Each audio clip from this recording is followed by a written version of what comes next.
It's like two worlds that are colliding. One's a superpower and the other is a third world. Who do you think is going to win this?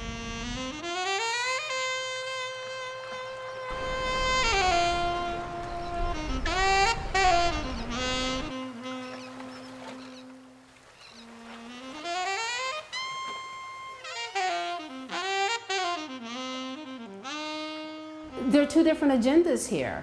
One is an agenda where there's a bright future here, but the bright future is for rich folks who want beachfront property and can now move people out quicker. There's a separate agenda for folks like us because we want our residents who are here, who've been here for 30 or 40 years, to have a better quality of life and for everything that happened with Sandy to be cleaned up and for us even to look beyond that to make this a healthier, safer community.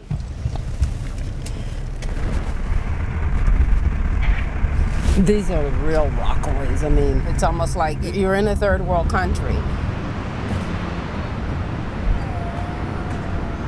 And then you'll go 3 or 4 or 5 stoplights down and you have some of the most affluent folks in New York.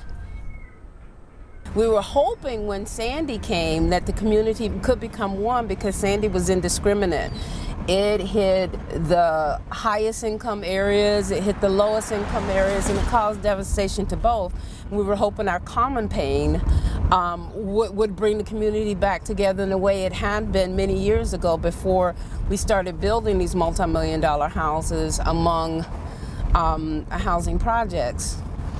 And it lasted for about a week. A grocery store that had more reasonable prices here hasn't been able to reopen. So again, folks are being forced to either go to the higher areas or get worse food.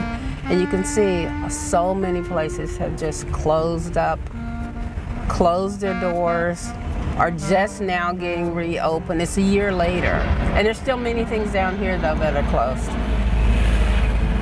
that are still closed. And that will never reopen.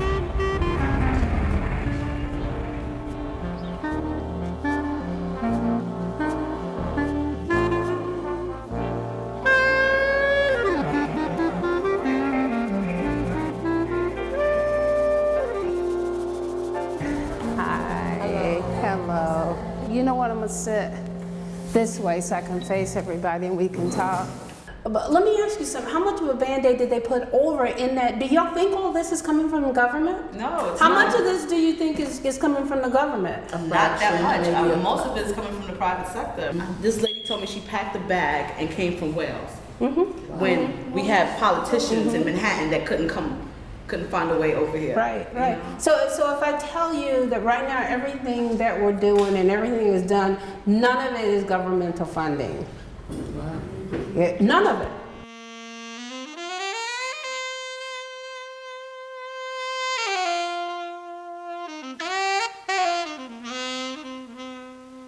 But lo and behold, as we build this beautiful housing, you have a bank.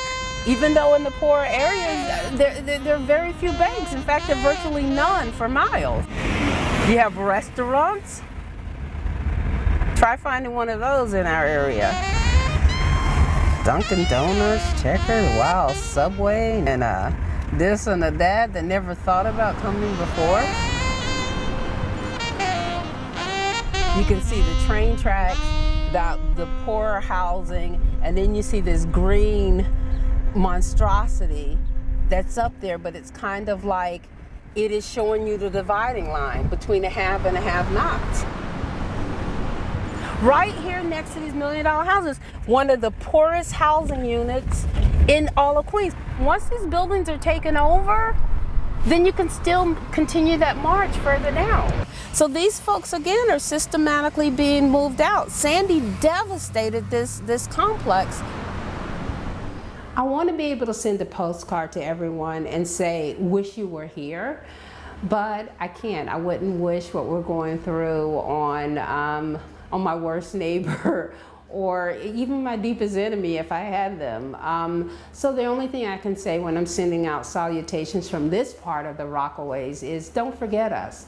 We're fighting, we're working hard, we're putting smiles on our faces, even if our hearts are still a little broken.